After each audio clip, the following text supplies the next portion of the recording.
बच्चों मैं आप लोगों से जो बात कर रहा हूँ वो है हमारा question number 30 of the book T.S.. Grewal.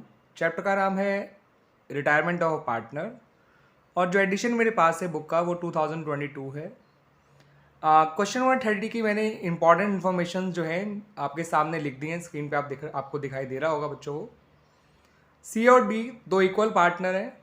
सी ने नोटिस दिया 31 मार्च 2021 को कि वो रिटायर हो जाएगा 30 सितंबर 2021 को।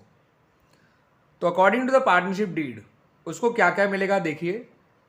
ही will get his capital balance and current account balance. उसको अपना कैपिटल बैलेंस मिलेगा और करंट अकाउंट बैलेंस मिलेगा जो भी उस समय होगा। उसके अलावा उसको प्रॉफिट मिलेगा जो कि पिछले 3 साल के कंप्लीटेड ईयर्स जो होंगे, पिछले 3 कंप्लीटेड ईयर्स के एवरेज के बेसिस पे निकाला जाएगा। पिछले 3 साल के एवरेज प्रॉफिट्स के बेसिस पे वो निकाला जाएगा। फिर ये भी कहा कि उसके हिस्से की जो गुडविल है वो मिलेगी उसको 1.5 times of last 3 completed years average profit.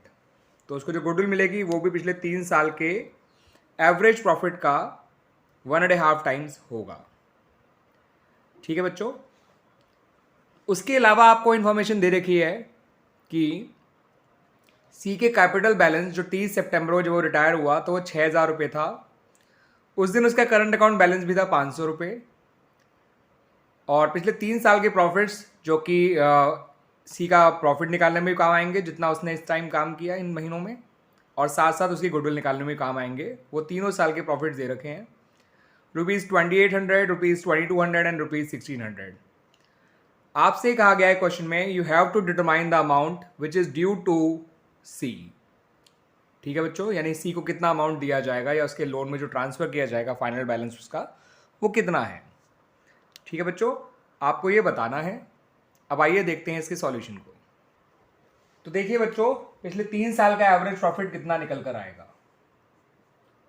2800 plus 2200 plus 1600 whole divide by 3, ये आ जाएगा एग्जैक्टली 2200। तो पिछले 3 साल का एवरेज प्रॉफिट तो है 2200। अब गुडविल निकालनी है सी की,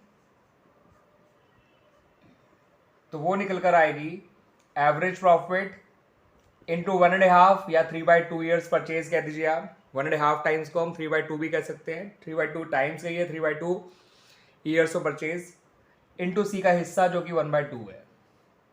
इसे सॉल्व करेंगे आप लोग तो ये आंसर आएगा 1650।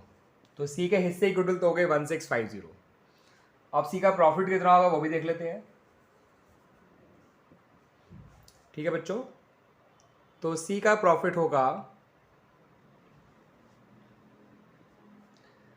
एवरेज प्रॉफिट इंटू इसका हिस्सा इंटू जितने महीने काम किया उसने इस साल। गुडविल निकालते समय ईयर्स ऑफ परचेज वाला टाइम पीरियड लेना होता है। उसने इस साल कितने महीने काम किया उसको लेने की जरूरत नहीं है, लेकिन सी का profit for the time period यानी जो 6 महीने इसने काम किया उसको निकालने के लिए ये जरूरी है कि उसने इस साल कितने महीने काम किया। तो ये निकल कर आएगा बच्चों 550। ठीक है बच्चों, तो सी को 1650 गुडविल के मिलेंगे और 550 प्रॉफिट के मिलेंगे। आइए अब इनकी एंट्रीज बना लेते हैं, फिर रिलेटेड अकाउंट बना लेंगे और साथ साथ पता कर लेंगे कि सी को फाइनली कितना पैसा मिलना है। ठीक है बच्चों, तो बच्चों गुडविल की किसमें एंट्री होगी, D is capital account debit, क्योंकि डी की कैपिटल अकाउंट से पैसे लेके सी को दिया जाएगा। क्योंकि गेनिंग पार्टनर तो डी ही हो गया, सी रिटायर हो रहा है तो D is capital account debit to C is capital account. 1650 ये एंट्री हो गई उसके गुडविल की। अब प्रॉफिट की एंट्री, अब क्योंकि ये प्रॉफिट एस्टिमेटेड है तो इसको हम प्रॉफिट लॉस अप्रोप्रिएशन अकाउंट के थ्रू ना देके प्रॉफिट लॉस सस्पेंस अकाउंट के थ्रू देंगे। जब भी किसी पार्टनर को कोई एस्टिमेट करके प्रॉफिट दिया जाता है तो इसका मतलब आप सही में जो है फाइनल अकाउंट्स नहीं प्रिपेयर कर रहे हैं, पिछले कुछ 3 साल का जो आपने एवरेज लिया है उसके बेसिस पे दे रहे हैं। तो एक एस्टिमेटेड प्रॉफिट है, इसलिए इसकी एंट्री बनेगी P and L suspense account debit to C is capital. वैसे यहाँ पे करंट अकाउंट लिखना चाहिए, कैपिटल नहीं, क्योंकि कैपिटल अकाउंट फिक्स्ड है सी का, तो यहाँ पे करंट अकाउंट लिखिएगा बच्चों।